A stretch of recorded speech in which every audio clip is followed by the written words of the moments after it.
ਕੇ ਲੈ ਗਈਆਂ। ਉਹਨਾਂ ਚੋਂ ਇੱਕ ਪੰਜਾਬੀ ਮੂਲ ਦੀ ਵੀ ਬੱਚੀ ਸੀ, ਹਰਸ਼ੀਤਾ ਨਈਅਰ 21 ਸਾਲਾਂ ਦੀ ਤੇ ਮਹਿਆਲ ਸਰਾਂ 20 ਸਾਲਾਂ ਦੀ। ਇਹ ਇੱਕ ਕੀ ਹੋਲ ਏਰੀਆ ਉੱਥੇ ਬੋਨੀ ਡੂਨ ਬੀਚ ਦੇ ਉੱਤੇ ਉੱਥੇ ਲੰਮੀਆਂ ਪਈਆਂ ਸੀਗੀਆਂ, ਜਿਹੜੀਆਂ ਰੈਸਟ ਕਰ ਰਹੀਆਂ ਸੀਗੀਆਂ ਜਦੋਂ ਪਾਣੀ ਦੀਆਂ ਵੇਵਜ਼ ਬਹੁਤ ਤੇਜ਼ੀ ਨਾਲ ਆਈਆਂ ਤੇ ਦੋਨਾਂ ਨੂੰ ਰੋੜ ਕੇ ਲੈ ਗਈਆਂ। ਤੇ ਉਸ ਟਾਈਮ ਦੇ ਉੱਤੇ ਇਹ ਜੂਨ 10 ਦੀ ਗੱਲ ਹੈਗੀ ਆ। 911 ਕਾਲ ਕੀਤਾ ਤੇ ਕਹਿੰਦੇ ਵੀ ਮਲਟੀਪਲ ਇਨਫੋਰਸਮੈਂਟ ਏਜੰਸੀਜ਼ ਨੇ ਜੋ ਰਿਸਪੌਂਡ ਕੀਤਾ। 8 ਰੈਸਕਿਊ ਸਵਿਮਰ ਜਿਹੜੇ ਆ ਉਹ ਪਾਣੀ ਦੇ ਵਿੱਚ ਐਂਟਰ ਕਰ ਗਏ ਤੇ ਉਹਨਾਂ ਚੋਂ ਉਸ ਟਾਈਮ ਉਹਨਾਂ ਨੂੰ ਉੱਥੋਂ ਕੱਢ ਲਿਆ ਗਿਆ। ਇੱਕ ਬੱਚੀ ਨੂੰ ਜਿਹੜਾ ਆ ਹੈਲੀਕਾਪਟਰ ਦੇ ਰਾਹੀਂ ਯੈਲੋ ਬੈਂਕ ਬੀਚ ਅਟੋਪ ਦਾ ਬਲਫਸ ਉੱਥੇ ਜਿਹੜਾ ਹੈਲੀਕਾਪਟਰ ਦੇ ਰਾਹੀਂ ਉੱਥੋਂ ਉਠਾਇਆ ਗਿਆ ਤੇ ਲੋਕਲ ਹਸਪਤਾਲ ਦੇ ਵਿੱਚ ਲਿਜਾਇਆ ਗਿਆ। ਦੂਜੀ ਨੂੰ ਜਿਹੜਾ ਸੀ ਪੈਂਥਰ ਬੀਚ ਉੱਥੋਂ ਉਹਦੀ ਜਿਹੜਾ ਲੱਭਿਆ ਤੇ ਉਸ ਨੂੰ ਐਂਬੂਲੈਂਸ ਦੇ ਥਰੂ ਜਿਹੜਾ ਆ ਲੈ ਕੇ ਪਹੁੰਚਾਇਆ ਗਿਆ ਹਸਪਤਾਲ।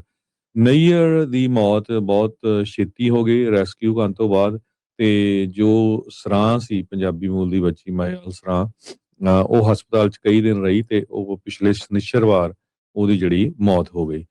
ਸਵਿਮਰ ਜਿਹੜੇ ਸੀ ਕਹਿੰਦੇ ਭਈ ਉਹ ਲੋਕੇਟ ਕਰਨ ਦੇ ਵਿੱਚ ਜਿਹੜੇ ਵਿਕਟਮ ਸੀ ਕਾਮਯਾਬ ਤਾਂ ਹੋ ਗਏ ਪਰ ਕਾਫੀ ਸਮਾਂ ਲੱਗ ਗਿਆ। ਦੋਨੋਂ ਹੀ ਜਿਹੜੀਆਂ ਇਹ ਬੱਚੀਆਂ ਆ, ਇਹਨਾਂ ਚੋਂ ਜੋ ਨਈਅਰ ਆ ਉਹ ਲੀਗਲ ਸਟੱਡੀ ਦੀ ਸਟੂਡੈਂਟ ਸੀ ਯੂਸੀ ਬਰਕਲੇ ਦੇ ਵਿੱਚ ਤੇ 2027 ਚ ਉਹਨੂੰ ਗ੍ਰੈਜੂਏਟ ਹੋਣਾ ਸੀ। ਸਰਾਂ ਜੋ ਆ ਉਹ ਪਬਲਿਕ ਹੈਲਥ ਦੀ ਸਟੂਡੈਂਟ ਸੀ ਸੈਨੋਜ਼ੇ ਸਟੇਟ ਯੂਨੀਵਰਸਿਟੀ ਦੇ ਵਿੱਚ ਤੇ ਦੋਨੋਂ ਹੀ ਵਾਸ਼ਿੰਗਟਨ ਹਾਈ ਸਕੂਲ ਜਿਹੜਾ ਫਰੀਮੌਂਟ 'ਚ ਆ ਉੱਥੇ ਦੀਆਂ ਗ੍ਰੈਜੂਏਟ ਸੀਗੀਆਂ। Santa Cruz county volunteer fire captain Kyle Bretton ਨੇ ਇਹ ਕਿਹਾ ਭਈ ਜੋ ਉਹ ਕੀ ਹੋਲ ਵਾਲਾ ਏਰੀਆ ਆ ਜਿੱਥੇ ਉਹ ਲੰਮੀਆਂ ਪਈਆਂ ਸੀਆਂ ਤੇ ਉਹ ਲੋਕ ਬਹੁਤ ਸਾਰੇ ਉੱਥੇ ਜਾਂਦੇ ਆ ਅਨਅਵੇਅਰ ਹੁੰਦੇ ਆ ਵੀ ਜਿਹੜੀਆਂ ਪਾਣੀ ਦੀਆਂ ਲਹਿਰਾਂ ਹੁੰਦੀਆਂ ਆ ਉਹ ਬਹੁਤ ਤੇਜ਼ੀ ਦੇ ਨਾਲ ਆਉਂਦੀਆਂ ਤੇ ਉੱਥੋਂ ਕਈ ਵਾਰੀ ਲੋਕਾਂ ਨੂੰ ਖਿੱਚ ਕੇ ਲੈ ਜਾਂਦੀਆਂ ਹੈਗੀਆਂ ਅਨਲੈਸ ਕਿ ਤੁਹਾਨੂੰ ਸਵੀਮਿੰਗ ਆਉਂਦੀ ਆ ਜਾਂ ਤੁਸੀਂ ਉੱਥੇ ਸਮੁੰਦਰ ਦੇ ਵਿੱਚ ਸਰਵਾਈਵ ਕਰ ਸਕਦੇ ਹੈਗੇ ਆ। ਸੋ ਜੈਲੋ ਬੈਂਕ ਬੀਚ ਜਿਹੜਾ ਆ ਇਹ ਇੱਕ ਤਰ੍ਹਾਂ ਨਾਲ ਟਰੈਪ ਹੈਗਾ, ਕਹਿੰਦੇ ਇੱਥੇ ਬਹੁਤ ਸਾਰੇ ਲੋਕ ਫਸ ਜਾਂਦੇ ਹੈਗੇ ਆ। ਸੋ ਬਹੁਤ ਹੀ ਮਾੜੀ ਜਿਹੜੀ ਖਬਰ ਆਈ ਹੈਗੀ ਆ।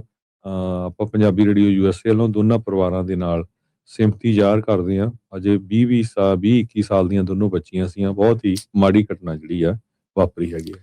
ਬਿਲਕੁਲ ਕੀ ਹੋਲ ਜਿਹੜਾ ਇਲਾਕਾ ਆ ਸੈਂਟਾ ਕਰੂਜ਼ 'ਚ ਇਹ ਇੱਕ ਕੇਵ ਜਿਹਾ ਨੈਰੋ ਜੀ ਕੇਵ ਆ ਆਰਚ ਆ ਤੇ ਮੇਨ ਬੀਚ ਤੋਂ ਇਹ ਸਿਕਲੂਡਡ ਜਿਹਾ ਕੋਵ ਜਿਹਾ ਬਣ ਜਾਂਦਾ। ਕਈ ਲੋਕ ਫਿਰ ਇੱਧਰ ਨੂੰ ਆ ਜਾਂਦੇ ਆ। ਸੋ ਇਹ ਦੋਨੋਂ ਉੱਥੇ ਜਿੱਦਾਂ ਅਕਸਰ ਕਹਿੰਦੇ ਆ ਵੀ ਸਨ ਬੇਦਿੰਗ ਕਰਦੇ ਆ ਬੰਦੇ ਬੀਚ 'ਤੇ ਜਾ ਕੇ ਲੰਮੇ ਪੈ ਜਾਂਦੇ ਆ। ਇਹ ਸੁੱਤੀਆਂ ਜਿਹੜੀਆਂ ਉਹ ਵਿਚਾਰੀਆਂ ਚੱਲ ਗਈਆਂ। ਪਾਣੀ ਦੀਆਂ ਜਿਹੜੀਆਂ ਛੱਲਾਂ ਆ ਉਹ ਉਹਨਾਂ ਨੂੰ ਸਮੁੰਦਰ ਦੇ ਵਿੱਚ ਲੈ ਗਈਆਂ ਤੇ ਉਸ ਤੋਂ ਬਾਅਦ ਦੇ ਵਿੱਚ ਤੁਸੀਂ ਹਰਜੋਤ ਸਿੰਘ ਜੀ ਦੱਸਿਆ ਹੀ ਆ ਵੀ ਕੀ ਕੁਛ ਉਹਨਾਂ ਦੇ ਨਾਲ ਵਿਚਾਰੀਆਂ ਦੇ ਨਾਲ ਜਿਹੜਾ ਉਹ ਵਾਪਰਿਆ। 8 ਰੈਸਕਿਊ ਸਵਿਮਰਸ ਨੇ ਬੜੀ ਜੱਦੋਜਹਿਦ ਕੀਤੀ, ਇਹਨਾਂ ਨੂੰ ਪਾਣੀ ਚੋਂ ਕੱਢ ਵੀ ਲਿਆਂਦਾ ਬਟ ਅਫਸੋਸ ਦੀ ਗੱਲ ਆ ਵੀ ਇਹਨਾਂ ਦੀ ਜੀਵਨ ਲੀਲਾ ਜਿਹੜੀ ਆ ਉੱਥੇ ਸਮਾਪਤ ਜਿਹੜੀ ਉਹ ਹੋ ਗਈ। ਇਵੈਂਚੁਅਲੀ ਜਿਹੜੀ ਉਹ ਜੀਵਨ ਲੀਲਾ ਸਮਾਪਤ ਹੋ ਗਈ। ਸੋ ਇਹ ਜਿਹੜੀ ਸਿਚੁਏਸ਼ਨ ਆ ਉਹ ਬਣੀ ਆ। ਸੋ ਅਕਸਰ ਆਖਿਆ ਜਿਹੜਾ ਉਹ ਜਾਂਦਾ ਆ ਫਰੀਕ ਐਕਸੀਡੈਂਟ ਇੱਦਾਂ ਦੇ ਪਤਾ ਨਹੀਂ ਹੁੰਦਾ ਕਿੱਦਾਂ ਜਿਹੜੇ ਉਹ ਵਾਪਰ ਜਾਂਦੇ ਆ। ਕਿਹਾ ਤਾਂ ਜਾਂਦਾ ਵੀ ਚਲੋ ਅਲਰਟ ਰਹੋ ਕਿੱਦਾਂ ਰਹੋ, ਕਈ ਵਾਰੀ ਨਹੀਂ ਪਤਾ ਲੱਗਦਾ ਬਸ ਅਣਹੋਣੀ ਜਿਹੜੀ ਉਹ ਇੱਦਾਂ ਦੀ ਜਿਹੜੀ ਉਹ ਵਾਪਰ ਜਾਂਦੀ ਆ। ਸੋ ਪੂਰਾ ਜੀਵਨ ਪਿਆ ਸੀ ਉਹਨਾਂ ਦੇ ਮੋਹਰੇ ਹਰਜੋਤ ਸਿੰਘ ਜੀ। 20-21 ਸਾਲ ਦੀ ਉਮਰ ਦੀਆਂ ਗ੍ਰੈਜੂਏਟ ਹੋਣਾ ਸੀ, ਡਿਗਰੀਆਂ ਕਰ ਲਈਆਂ ਸੀ, ਸੋਚ ਰਹੀਆਂ ਹੋਣਗੀਆਂ ਵੀ ਇੱਥੇ ਜੋਬ ਕਰਾਂਗੇ ਉਹ ਕਰਾਂਗੇ। ਪਰਿਵਾਰਾਂ ਦੇ ਮਨਾਂ 'ਚ ਕਿੰਨੀਆਂ ਆਸਾਂ ਉਮੀਦਾਂ ਹੁੰਦੀਆਂ ਆ। ਕਿੱਦਾਂ ਪਾਲ ਕੇ 20-21 ਸਾਲ ਦੇ ਕਿੱਤੇ ਹੁੰਦੇ ਨਿਆਣੇ ਸਭ ਨੂੰ ਹੀ ਪਤਾ ਆ ਤੇ ਅਚਨਚੇਤੇ ਇੱਦਾਂ ਮਾਰ ਪੈ ਜਾਵੇ ਤਾਂ ਪਰਿਵਾਰ ਸੋਚ ਵੀ ਨਹੀਂ ਸਕਦੇ ਆਪਾਂ ਵੀ ਜੋ ਕੁਛ ਉਹਨਾਂ ਦੇ ਨਾਲ ਉਹਨਾਂ ਦੇ ਪਰਿਵਾਰਾਂ ਦੇ ਨਾਲ ਜਿਹੜਾ ਉਹ ਵਾਪਰਿਆ। ਗ੍ਰੇਟ ਵਾਲ ਦੇ ਵਿੱਚ ਕੰਮ ਕਰਦੀ ਸੀਗੀ ਜਿਹੜੀ ਕੁੜੀ ਸਰਾਂ ਉੱਥੇ ਮਾਈਕਲ ਫੋਰਸ 'ਚ ਉਹਦੇ ਜਿਹੜੇ ਕੋ ਵਰਕਰ ਆ ਉਹ ਕਹਿੰਦੇ ਵੀ ਸਾਨੂੰ ਤਾਂ ਬਹੁਤ ਜ਼ਿਆਦਾ ਜਿਹੜਾ ਉਹ ਝਟਕਾ ਜਿਹੜਾ ਇਸ ਦੇ ਵਿੱਚ ਲੱਗਾ ਹੈਗਾ ਆ। ਤੇ ਜਿਹੜੀ ਨਾਇਰ ਆ ਇਹ ਇੰਟਰਨ ਸੀਗੀ ਯੂਸੀ ਬਰਕਲੀ ਦੀ ਸਟੂਡੈਂਟ ਯੂਨੀਅਨ ਦੇ ਜਿਹੜੇ ਉਹ ਵਿੱਚ।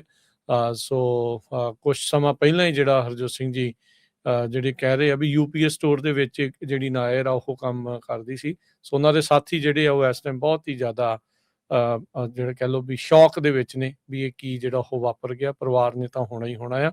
Santa crease county sheriff office ਨੇ ਵਾਰਨਿੰਗ ਜਿਹੜੀ ਉਹ ਇਸ਼ੂ ਕੀਤੀ ਆ।